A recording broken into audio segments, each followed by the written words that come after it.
کربلا محبت کا درس ہے، کربلا مودت کا درس ہے، کربلا یہ مجلس عزا، یہ ذکر مولا حسین، یہ مودت کا درس ہے۔ عزیزان گرامی، مجھے ایک جملہ ملا جو اکثر لوگ پوچھا کرتے ہیں کہ مولا علی علیہ السلام تو وہ ہے، پاک پیغمبر تو وہ ہے، پتھر بھی ہاتھ پر رکھ لیں تو پتھر بھی کلمہ پڑھ لے، لیکن یہ تو انسان تھے، یہ تو مسلمان تھے نام کے، ان پر اثر کیوں نہیں ہوا مولا کے آخری خطبے کا؟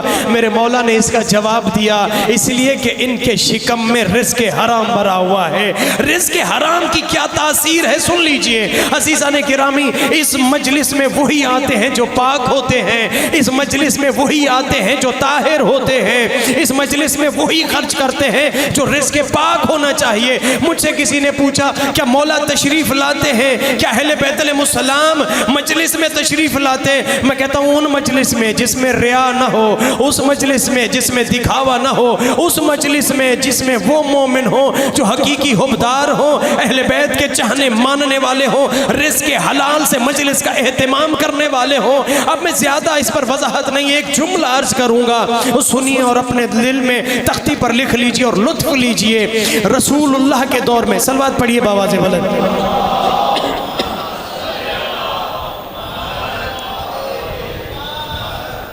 ہارون الرشید بہت ظالم، جابر، سفاک شخص گزرا ہے۔ وہ ہارون الرشید ایک چیف جسٹس قاضی کو جو عہدہ چھوڑ چکا تھا منتیں کر رہا ہے کہ تم آؤ، میں تمہیں چیف جسٹس کا عہدہ دیتا ہوں، اور میرے بیٹے مامون اور امین کو بھی تم اسی قضاوت کی تعلیم دو، جو چاہو میں تمہیں عطا کرنے کے لیے تیار ہوں، جو مانگو میں وہ تجھے دینے کے لیے تیار ہوں۔ لیکن یہ ہر بار منع کر دیتا تھا، کیوں؟ یہ ابو حنیفہ کا پہلا شاگرد تھا اور اسی کی فقہ پر قائم تھا، اور یہ اس کے رزق کو حرام جانتا تھا اور اس کی تنخواہ کو بھی حرام جانتا تھا، اس لیے یہ ہارون الرشید کی اس آفر کو ٹھکرا چکا تھا۔ اس کی کوئی بھی اس طرح کی نوکری اور ڈیوٹی کرنے سے کتراتا تھا۔ کئی سالوں تک ہارون الرشید کہتا رہا، آؤ میرے پاس، میں قضاوت کی تمہیں نوکری دیتا ہوں اور آؤ میرے ساتھ بیٹھو، لیکن وہ ہمیشہ ٹال دیتا تھا۔ ایک بار اپنے وزیر سے یحییٰ بن برمکی سے کہا کہ یہ میں کئی بار کہہ چکا ہوں، لیکن یہ میرے پاس قضاوت کی نوکری کرنے کے لیے نہیں آتا۔ کہا یہ پہلے دن مجھے کہہ دیتے تو میں تیرا یہ کام آسان کر دیتا۔ وہ کیسے؟ کہا کوئی بات نہیں، تم آج اپنے محل میں کھانے کا اہتمام کرو، دعوت کا اہتمام کرو، عمراء کو بلاؤ، وزراء کو بلاؤ، امیر طبقے کو بلاؤ، سب کو بلایا گیا۔ اور اس کے گھر پر جا کر کے یحییٰ برمکی کہتا ہے، جو وزیر ہے ہارون الرشید کا، میں تمہیں دعوت دینے آیا ہوں، تم بہت اچھے پڑھے لکھے سمجھدار اور قضاوت کی ڈگری پر فائز رہے ہو، عہدے پر فائز رہے ہو، میں چاہتا ہوں کہ تم دربار میں آؤ، ہمارے ساتھ بیٹھو، ہمارے ساتھ کھانا کھاؤ، ہمارے ساتھ باتیں کرو، کچھ ہمیں درس اور تبلیغ دو، کچھ ہمیں اپنی قضاوت کے بارے میں باتیں سناؤ، ہم تم سے محظوظ ہوں گے، تمہارے علم سے فائدہ لیں گے۔ اس کی بڑی تعریفیں کی، یوں کہوں کہ چاپلوسی کی۔ جب یہ کرنے کے بعد آیا تو اس نے دعوت نامہ قبول کیا، شام کو دسترخوان پر بیٹھا، کھانا تناول کیا، ساری رات سوچتا رہا کہ مجھے اتنی عزت دی ہے، مجھے اتنا مقام دیا ہے، مجھے اتنا مرتبہ دیا ہے، سارے محظوظ ہو کر میری باتیں سن رہے تھے، میں جو کہہ رہا تھا اس پر لبیک کہہ رہے تھے، اور میں ہوں کہ ہارون الرشید کی آفر کو ٹھکرا رہا ہوں۔ صبح ہوئی، دوڑا چلا آیا، دربار میں آ کر کے کہتا ہے، ہارون الرشید تو نے مجھے کہا تھا قضاوت کی نوکری کے لیے میں حاضر ہوں، یہ ڈیوٹی دینے کے لیے حاضر ہوں، تیرے بچے بھی پڑھاؤں گا اور میں یہ چیف جسٹس کا عہدہ بھی سنبھالوں گا۔ ہارون الرشید کی نگاہیں یحییٰ مکی کی جانب، بتاؤ تو صحیح کون سا معجزہ اور جادو کیا ہے؟ کہ کچھ نہیں، صرف تیرا کھانا کھلایا ہے۔ کربلا کیا درس دیتا ہے؟ اہل بیت علیہ السلام کی محبت مودت ہمیں کیا درس دیتی ہے؟ ایک لحظے کا کھانا اسے جہنم کی طرف لے گیا، اور جس کا شکم ہمیشہ حرام سے بھرا ہوا ہو وہ مولا حسین علیہ السلام سے مودت محبت کیسے کر سکتا ہے؟ وہ کس طرح سے اہل بیت کا حقیقی چاہنے والا بن سکتا ہے؟ میں ہمیشہ کہا کرتا ہوں اہل بیت علیہ السلام کو وہ پسند ہے جو اہل بیت علیہ السلام کے نقش قدم پر چلنے والے ہوں، ان سے مودت رکھنے والے ہوں، حقیقی محبت کرنے والے میرے مولا حسین علیہ السلام کو چاہیے۔ اور اسی لیے میں جملے کہتا ہوں کہ میرے مولا حسین علیہ السلام کے لیے جب شہزادی زینب کبریٰ سلام اللہ علیہا نے خیمے میں بیٹھ کر اپنے بھائی حسین علیہ السلام کو بلا کر روتی ہوئی آنکھوں سے جملے کہے، بھیا نانا کے صحابی بھی میں نے دیکھے ہیں، بھائی حسن کے صحابی بھی میں نے دیکھے ہیں، لیکن تیرے صحابی ان کو بھی دیکھنا چاہتی ہوں۔ بہن کیسے؟ کہ ایک بار انہیں بھی آزما لو، نہیں معلوم کہ یہ نانا کی طرح کے صحابی نہ ہو، بھیا کی طرح کے صحابی نہ ہو جو ان کے صحابی تھے۔ جناب حبیب ابن مظاہر نے جملے سنے، خیمے میں واپس آئے، سب کو بتلایا شہزادی ہمارا امتحان چاہتی ہے، ہمارا امتحان چاہتی ہے۔ خدا کی قسم سب اٹھے، تلواریں نکالی، خیمے کے باہر آ کر کے کھڑے ہوئے، ایک زبان سے کہا، اے شہزادی، اے آقا زادی، اے رسول زادی، ہمارا امتحان لینا چاہتی ہے۔ آپ خیمے کے اندر سے ایک بار جملہ کہیں، ہم نے تلواریں گردن پر رکھی ہوئی ہیں، آپ کہیں تو اپنی گردنیں اڑا دیں، آپ کہیں تو ہم اپنی گردنیں سرتن سے جدا کر دیں۔ محبت مودت کیسی ہونی چاہیے؟ کیسے میرے آقا مولا حسین علیہ السلام کو صحابی چاہیے؟ کیسے میرے آقا مولا حسین علیہ السلام کو ماننے والے چاہیے؟ خدا کی قسم ویسے بنے جیسے میرے مولا چاہتے ہیں، تو پھر مقام و مرتبہ دیکھیے، اپنا جاہ و حشم دیکھیے کہ مولا فرماتے ہیں کہ سب سے پہلے پھر جنت میں وہ جائے گا جو ہمارا ماننے اور چاہنے والا ہوگا۔ مولا حسین علیہ السلام سے پوچھا، مولا آپ کے چاہنے والے ان کو کیا دیں گے؟ میں آخری جملے عرض کر رہا ہوں اور خدا کی قسم تحفتاً پیش کر رہا ہوں۔ میرے آقا مولا حسین علیہ السلام سے پوچھا، آپ اپنے چاہنے والوں کو کیا دیں گے؟ میرے مولا حسین علیہ السلام نے کہا، میں جوانان جنت کا سردار ہوں، میں جنت دوں گا۔ مولا حسین علیہ السلام کے بعد مولا حسن سے پوچھا، مولا آپ اپنے چاہنے والوں کو کیا دیں گے؟ مولا فرماتے ہیں، میں بھی جوانان جنت کا سردار ہوں، میں بھی ان کو جنت دوں گا۔ مولا علی علیہ السلام سے پوچھا، آپ کیا دیں گے؟ مولا فرماتے ہیں، میں بھی ان کو جنت میں مقام و مرتبہ دوں گا، میں ان کو اپنے ہمسائے میں جگہ دوں گا۔ رسول اللہ نے بھی فرمایا، میں اپنے اور تمہارے چاہنے والوں کو جو تم سے محبت کریں گے، میں ان کو جنت میں مقام و مرتبہ دوں گا، میں ان کے گناہوں کو ختم کر دے گی ہماری محبت، نیکیاں بلند ہو جائیں گی، نیکیاں پروان چڑھ جائیں گی۔ جب شہزادی آقا زادی سے پوچھا گیا، آقا زادی آپ اپنے بیٹے کہ چاہنے والوں کو کیا دیں گی؟ شہزادی فرماتی ہیں، میں تب تک جنت نہ جاؤں گی جب تک سارے نہ چلے جائیں،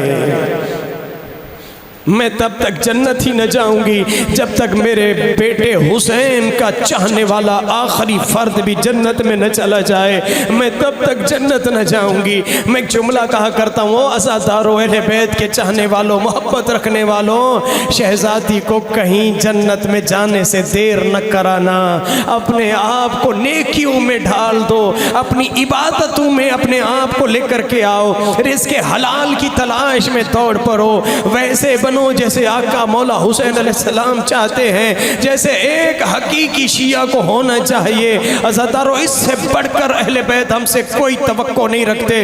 میں آخری جملے عرض کر دوں، آپ کی زحمت تمام کروں، پھر میں مصائب کی طرف آنا چاہوں گا۔ ایک مولا کا چاہنے والا جب مولا علی علیہ السلام سے ملنے کے لیے آیا، جب آیا تو میرے مولا حسین علی علیہ السلام بیٹھے تھے، ایک سٹول یا کرسی رکھی ہوئی تھی، جیسے ہی اس پر بیٹھا گر گیا تو سر پر چوٹ لگی تو خون بہنے لگا. جب خون بہنے لگا تو میرے آقا مولا علی علیہ السلام نے مرہم پٹی کی, سر پر پٹی کپڑا باندھا اور کہا شکر الحمدللہ, شکر الحمدللہ. اس کے دل میں سوال پیدا ہوا, ہاتھ جوڑ کر کے کہا یا علی میں آپ سے پوچھ سکتا ہوں میرے گرنے پر آپ نے شکر الحمدللہ کیوں پڑھا؟ میرے مولا علی علیہ السلام فرماتے ہیں ہمارا چاہنے والا جب کوئی گناہ کر بیٹھے یا وہ کام جو اللہ توقع ہی نہیں رکھتا ایسا کام کر بیٹھے تو اللہ فوراً سزا دے دیتا ہے, اللہ فوراً برابر کر دیتا ہے, گناہ چوٹ دے کر تکلیف دے کر برابر کر دیتا ہے. کہتے ہیں مولا میں نے تو کوئی ایسا گناہ نہیں کیا, مجھے تو سمجھ میں بھی نہیں آیا کہ میں نے کوئی گناہ کیا ہے. مولا فرماتے ہیں نہیں, صرف گناہ پر پنش نہیں ملتی, کبھی کبھی ایسا کام جو اہل بیت ہم سے توقع ہی نہیں کرتے وہ بھی کر دو تو سزا مل جاتی ہے. مولا وہ کون سا کام؟ سنیے خدا کی قسم اور دیکھیے کہ اہل بیت ہم سے کیا چاہتے ہیں. مولا فرماتے ہیں تم جب بیٹھے تھے نا تم نے بسم اللہ نہیں پڑھی تھی, تم جب بیٹھے تھے تو بسم اللہ نہیں پڑھی تھی. مولا اس بسم اللہ جو کہ پڑھنا واجب نہیں ہے, جس کا پڑھنا مستحب نہیں ہے, اس پر بھی مجھے سزا ملی. مولا فرماتے ہیں اللہ تمہیں بتانا یہ چاہتا ہے کہ اب جو تم ہم سے جڑ گئے ہو, ہم سے محبت رکھتے ہو, ہم سے مودت رکھتے ہو, تو پھر قدم قدم پر تمہیں ویسا چلنا چاہیے جیسے ہم چاہتے ہیں. اللہ یہ چاہتا ہے کہ تم بیٹھو بھی تو میرا ذکر کرو, تم اٹھو بھی تو میرا ذکر کرو. یہ واجب نہیں ہے ذکر, لیکن اللہ ہم سے ایسی توقع چاہتا ہے, اہل بیت ہم سے ایسی توقع رکھتے ہیں کہ ہمارا چاہنے والا جس کا اٹھنا بھی عبادت ہو, بیٹھنا بھی عبادت ہو, چلنا بھی عبادت ہو, سونا بھی عبادت ہو. یقین جانیے سونا عبادت تب بنتا ہے جب دل میں محبت حسین علیہ السلام ہو. عظمت محمد و آل محمد بلند صلوات. عزیزان گرامی, اہل بیت علیہ السلام ہم سے ایسا چاہنے والا اور محبت رکھنے والا ماننا چاہتے ہیں کہ ایسا ہو جو ہمارے بعین ہی نقش قدم پر چلے. ہماری مودت صرف دل میں, محبت دل میں نہ رکھے, اپنے جسم کو بھی ہماری مودت میں لے آئے, اپنی روح کو بھی ہماری محبت میں لے کر کے آئے. میں کہا کرتا ہوں کہ صرف سر سجدے میں رکھنے کا نام نماز نہیں, صرف سر سجدے میں رکھنے کا نام نواز نہیں. سجدے کے ساتھ روح بھی خدا کے قدموں میں گر جائے تو اسے سجدہ کہتے ہیں, اسے نماز کہتے ہیں. رکوع میں صرف اللہ کے سامنے جھکنے کا نام نماز نہیں. جھکو تو انا بھی جھک جائے, جھکو تو دل بھی جھک جائے, جھکو تو روح بھی جھک جائے. حقیقت میں اللہ ایسی عبادت چاہتا ہے اور اہل بیت ایسا مومن چاہتے ہیں. کیا ہے کربلا؟ وفا کا درس سیکھنا ہے تو کربلا سے سیکھیے, شجاعت کا درس سیکھنا ہے تو کربلا سے سیکھیے, قربانی کا درس سیکھنا ہے تو کربلا سے سیکھیے. محبت کا درس کربلا, قربانی کا درس کربلا, شجاعت کا مرکز کربلا, وفاؤں کا لشکر کربلا, وفاؤں کا گھر کربلا, ویرانے کو جو جنت بنا دے وہ کربلا, دلوں میں جو جنت کر دے وہ کربلا, جو حسین علیہ السلام کی محبت خدا میں سجدہ ریز کر دے وہ محبت اور وہ کربلا. 10 محرم گزر چکا اور آج 40ویں کی مجلس ہے. خانوادہ اہل بیت شام دمشق میں قید ہیں. 2 طرح کے زندان, ایک دربار کے قریب اور ایک بازار میں. کبھی دربار میں جب کسی کو دکھانا ہو نا کہ کون باغی ہیں جن کو میں نے قید کیا، تو وہ دربار والا زندان، قید خانہ، اور جب دنیا کو دکھانا ہو کہ کیسے قیدی ہیں جن کو میں نے فتح حاصل کی، اور وہ پھر بازار والا قید خانہ ہے۔ ایک ایسی بی بی جس کی حسرت تھی مدینے جاؤں، خدا کسی غم میں نہ رلائے، ایک ایسی بچی جس کی حسرت تھی مدینے جاؤں۔ مقتل کی کتابوں میں ہے، جب شہزادی صبح کے وقت پرندوں کو رزق کی تلاش میں دیکھتی تھی تو بھائی کے قریب بیٹھ جاتی تھی، بھیا یہ پرندے کہاں جا رہے ہیں؟ میرے مولا، میرے آقا بیمار کربلا رو کر جملہ کہتے تھے کہ یہ پرندے اپنے گھونسلوں سے نکل کر غذا کی تلاش میں جا رہے ہیں۔ جب شام آنے لگی نا تو میرے مولا ایک کونے میں جا کر کے بیٹھے، کیوں؟ مقتل کی کتاب کہتی ہے کہیں سکینہ پھر سوال نہ کر لے۔ لیکن وہی ہوا جو میرے مولا کے دل میں تھا، ننھی سکینہ قریب آ کر کے بیٹھی، بھیا کیا ایک اور سوال کر لوں؟ کہاں سکینہ پوچھو، کیا پوچھنا چاہتی ہو؟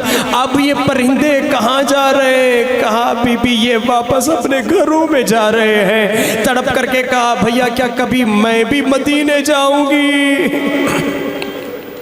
کیا کبھی ہم بھی مدینے جائیں گے؟ عزادار مولا حسین کے فرزند کیا کہیں کہ کیا تو مدینے جائے گی کہ نہیں؟ سکینہ تو زندان میں دفن ہو جائے گی، تیری قبر یہیں شام میں بن جائے گی۔ عزاداروں روایت کے جملے کے دو ایسے واقعے ہوئے جس کی بنا پر یزید مجبور ہو گیا کہ میں اس خانواد رسول کو رہا کر دوں۔ دو ایسے واقعے ہوئے، ایک میں دونوں عرض کر دیتا ہوں، بس میرے ساتھ چلیے لمحہ با لمحہ۔ ایک واقعہ کہ ہر رات کو رونے والی سکینہ، نماز تہجد میں جسے مانگا تھا وہ بی بی سکینہ ہر رات کو گریہ کرتی ہے، اور یزید ملعون اٹھ کر کہتا ہے کہ میری نیند خراب ہو رہی ہے۔ کون ہے یہ بی بی جو روز رات کو گریہ کرتی ہے اور میرے سکون میں خلل آتا ہے؟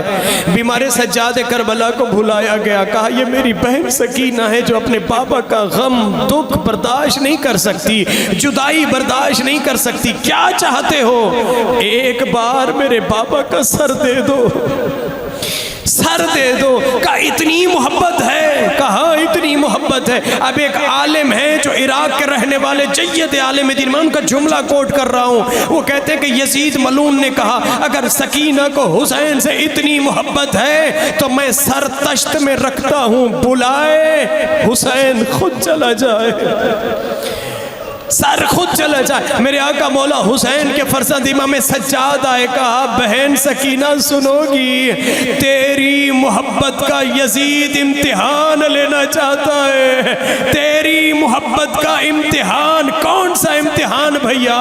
کہا یزید کہتا ہے میں دربار میں تخت پر تیرے بابا کا سر رکھتا ہوں، سکینہ بلائے میں دیکھتا ہوں کیا محبت اور کیا تقاضے۔ میری آقا زادی نے تیش میں جملہ کہا بھیا یزید کو کہہ دو میرے بابا کا سر دربار میں نہ رکھے، کربلا میں جا کر کے رکھے، میں سکینہ بلاؤں گی، بابا کربلا سے میرے پاس آئے گا۔ اجرکم من اللہ، خدا کسی غم میں نہ رلائے۔ وہ عزاداروں مجھے اس شہزادی کے بس مصائب یہ جملے چند جملے پڑھنے تھے، یہ بتانے کے لیے کہ کس وجہ سے یہ ملعون یہ مردود مجبور ہوا کہ اہل بیت اطہار کو رہا کیا جائے۔ دوسرا واقعہ جو علماء بیان کرتے تاریخ کی کتابوں میں، ایک عیسائی اپنی بیوی اور ایک چھوٹی بچی کو لے کر، جس کا ذات راہ ختم ہو چکا تھا کہ واپس وطن جانے کے لیے کوئی اخراجات نہیں ہے، اس کے ہاتھ میں ایک ہرن آیا،